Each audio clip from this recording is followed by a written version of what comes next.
పెట్టుబడులు వచ్చినాయి. ఎంఓయూలు అంటే sir memorandum of understanding this base agreement అధ్యక్ష. దాని తదుపరి డ్యూ డెలిజెన్స్ చేస్తారు ఇటు మా ఇండస్ట్రీ డిపార్ట్మెంట్. డ్యూ డెలిజెన్స్ ఏంది? వారు సబ్మిట్ చేసిన డిపిఆర్, వారు సబ్మిట్ చేసినాక డిపిఆర్కు సంబంధించి వారికి ఉన్న అనుభవాలను దృష్టిలో పెట్టుకొని, లేకుంటే వారు ఫైనాన్షియల్గా ఎంత స్ట్రాంగ్ ఉన్నారో చూసి నెక్స్ట్ స్టెప్ తీసుకోవడం జరుగుతుంది.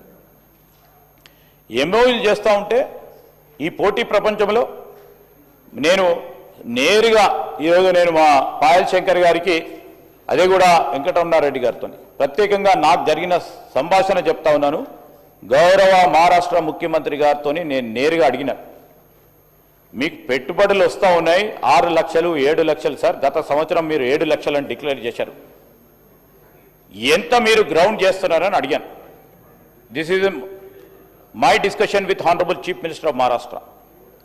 మేము 30% గ్రౌండ్ చేస్తాము, 30 to 35% గ్రౌండ్ చేస్తే అదే సక్సెస్ మాకు అని చెప్పడం జరిగింది.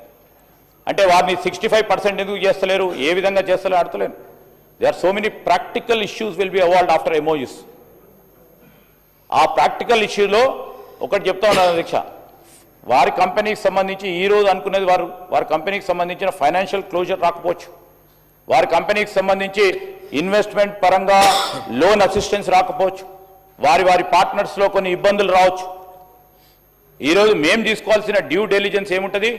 మా అధికారులు మేము ఈరోజు వచ్చే ఎంఓయూ చేసిన వారు కరెక్ట్గా ఉన్నారా, వారి డిపిఆర్ కరెక్ట్ ఉందా, వారి ఫైనాన్షియల్ స్టాండింగ్ కరెక్ట్ ఉందా, సరి అయిన సమయంలో వారి ఫైనాన్షియల్ క్లోజర్ అయిందా అన్ని చేసిన తర్వాత we will make next step.